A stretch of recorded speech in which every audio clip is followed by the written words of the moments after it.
Good afternoon. I'm Serena Whitfield. And I'm Jenny Posey, and this is Roar 460 News at 11. The University of North Alabama has reached its highest enrollment of almost 10,000 students. The number of students living on campus has broken records as there are over 2,200 students living there this year. This has to be the highest student enrollment ever, as records show enrollment has skyrocketed 12% from what it was last year. UNA's Provost Ross Alexander states, "We expected a healthy increase, but a double-digit increase even surprised us a bit." Over the last 7 years, the university's enrollment has steadily increased and shown significant growth, as it is up to 45% since 2015 and steadily increasing. However, Alexander says that within the state of Alabama, UNA is still one of the least funded universities per student. The state of Alabama does not provide university funding based on any type of metric. Because of the university's enrollment grows, the funding per student goes down. Needless to say, Alexander is not happy about this blatant disregard for lack of funding. However, Provost Marshall Alexander and university officials are hopeful that eventually they will start to receive funding equal to that of other notable universities in the state of Alabama. The city of Florence is currently taking bids to construct a new parking deck downtown. That process started on Tuesday, August 23rd. With the city continuing to expand and the growing number of students coming to UNA, downtown parking has become increasingly difficult. According to one student, they don't go to many events downtown because they have trouble parking. Florence City Council members Katrina Simmons told News 19 that the project would come with some growing pains, but will ultimately help the parking struggles downtown. The project should take around 1 year to complete, according to Florence Mayor Andy Betterton, and will cost the city around $11 million. Diversity, equity, and inclusion are quickly becoming buzzwords in today's culture. The University of North Alabama is embracing the fact that by nominating chairs of the various departments as directors of diversity, equity, and inclusion, we sat down with Dr. Pat Sanders, chair of the communications department, to get her thoughts on the matter. DEI work is one of my passions because I love people. And that love has not gone unnoticed. Dr. Sanders was recently awarded the University President's Diversity Award and has been selected to act as the Director of Diversity, Equity, and Inclusion for the College of Arts, Sciences, and Engineering.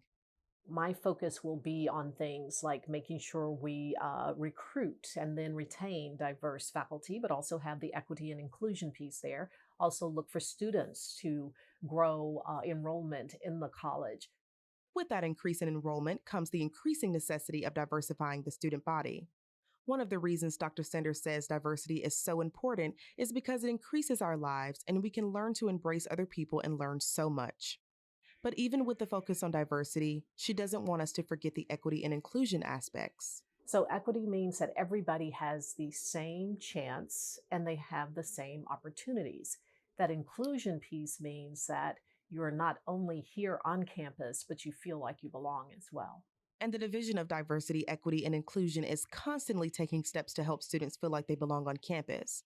But as Dr. Sanders puts it, this is just a microcosm of what diversity is. But when you get out into the real world, that's where the rubber meets the road. When asked what students can do to promote diversity, equity, and inclusion outside of campus, Dr. Sanders suggested that you diversify your friendship circles. Maybe visit a church or a recreation center, or get involved in a group or organization that you normally wouldn't join. You're not responsible for how people treat you, but you're always responsible for your behavior and how you treat other individuals or people. It doesn't mean you have to change who you are. It means that you have to accept other individuals for who they are. And I think that's important. With fall starting, you know what that means. It's football season. Let's check in with our UNA Lions.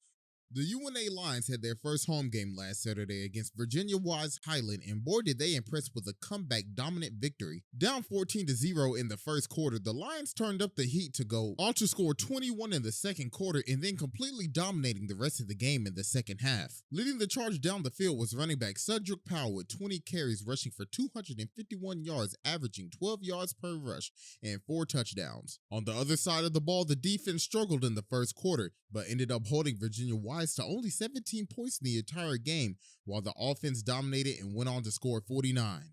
The Lions' next game is against Chattanooga next Saturday on the 17th.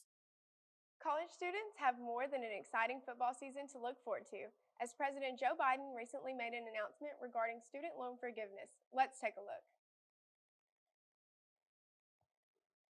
Forgive up to $10,000 in federal student loans for many Americans. In addition to loan forgiveness, an extended pause on payments to January has been approved. Biden has faced pressure from liberals to provide a broader relief to hard-hit borrowers and for moderates and Republicans questioning the fairness of any widespread forgiveness. Biden's loan forgiveness plan has an income cap limiting the forgiveness to only those earning less than $125,000 a year. The plan would likely eliminate student debt entirely for millions of Americans and wipe away at least half for millions more. The nation's federal student debt now tops $1.6 trillion. More than 43 million Americans have federal student debt, with almost a third owing less than $10,000 and more than half owing less than $20,000, according to the latest federal data.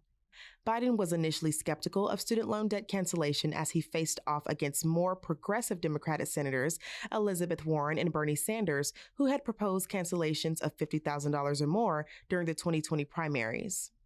Biden narrowed his campaign promise in recent months by embracing the income limit as soaring inflation took a political toll and as he aimed to head off political attacks that the cancellation would benefit those with higher take-home pay. Inside the administration, officials have discussed since at least early summer forgiving more than $10,000 of student debt for certain categories of borrowers. That remained one of the final variables being considered by Biden heading into Wednesday's announcement.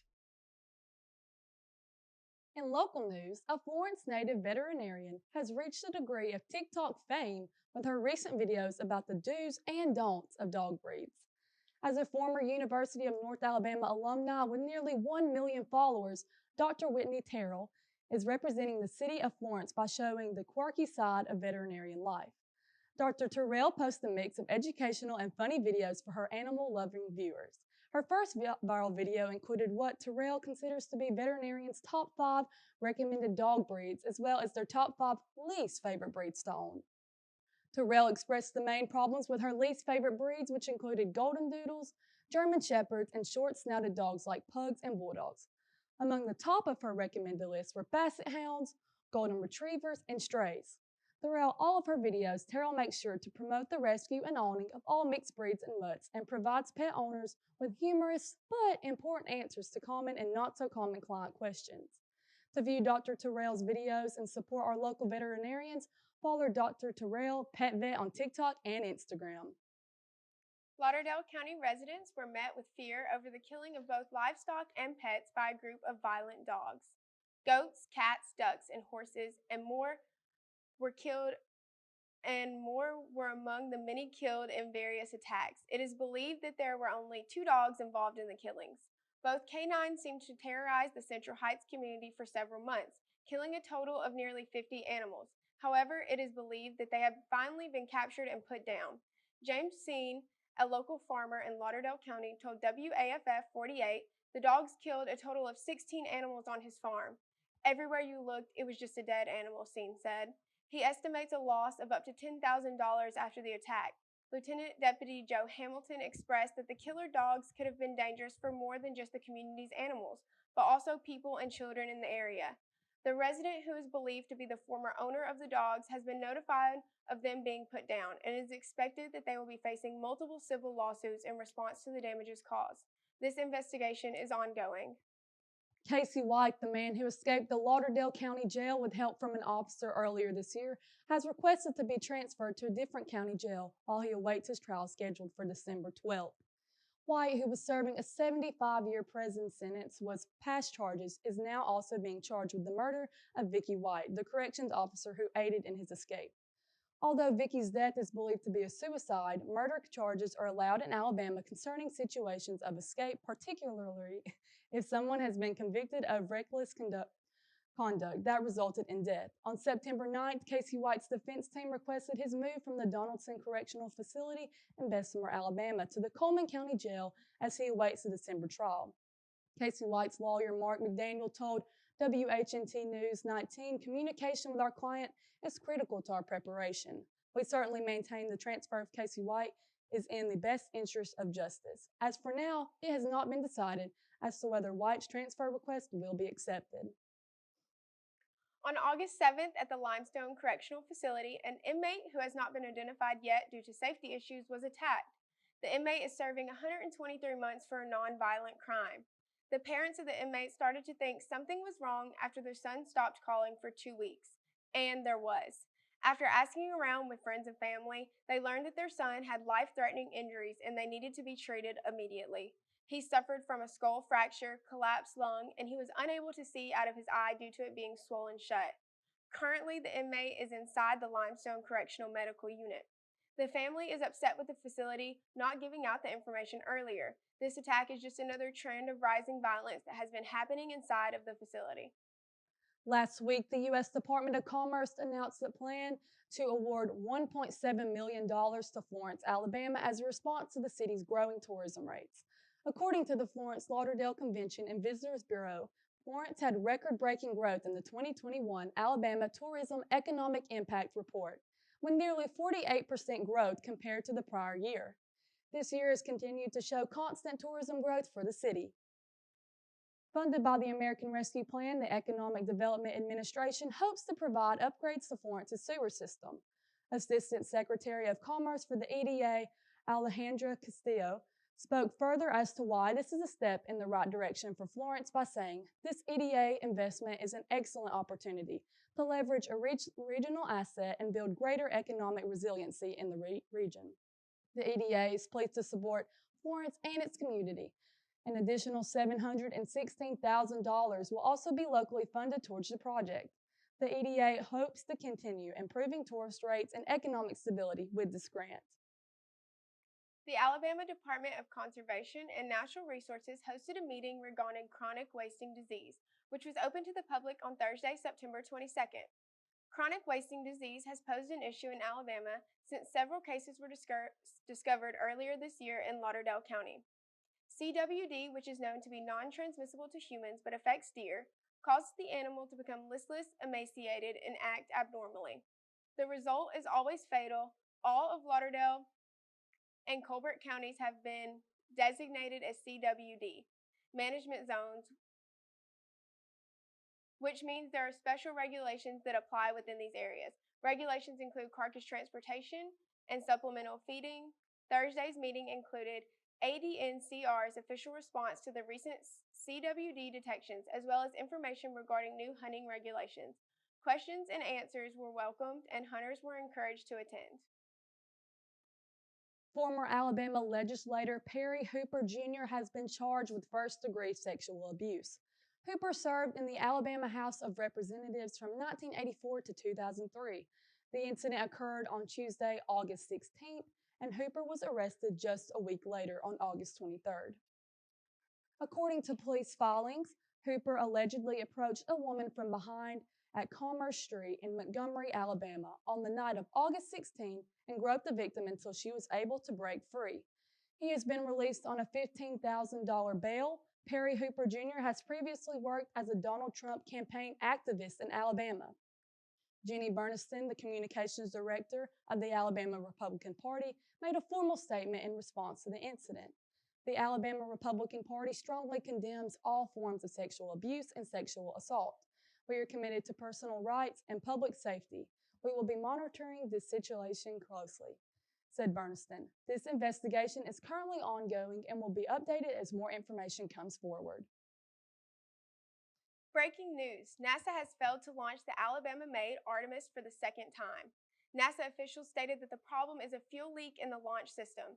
Apparently, there is a leak of liquid hydrogen and is being pumped into a core stage of the Space Launch System rocket. Mission managers said that the launch was scrubbed after several weeks around the replace of the leak. This means that the next launch window will probably not open until early October or maybe middle of October. Mission and launch directors agreed the postponement of the launch will help them identify the problem and fix the engine itself to make it manageable for later in launch. NASA administrators acknowledge that the mission is over budget and falling behind in their civilian counterparts. NASA has promised a detailed brief to be broadcast on NASA's Space Channel this week. And with that, I'm Serena Whitfield. And I'm Jenny Posey, and thank you for watching Roar 460 News at 11.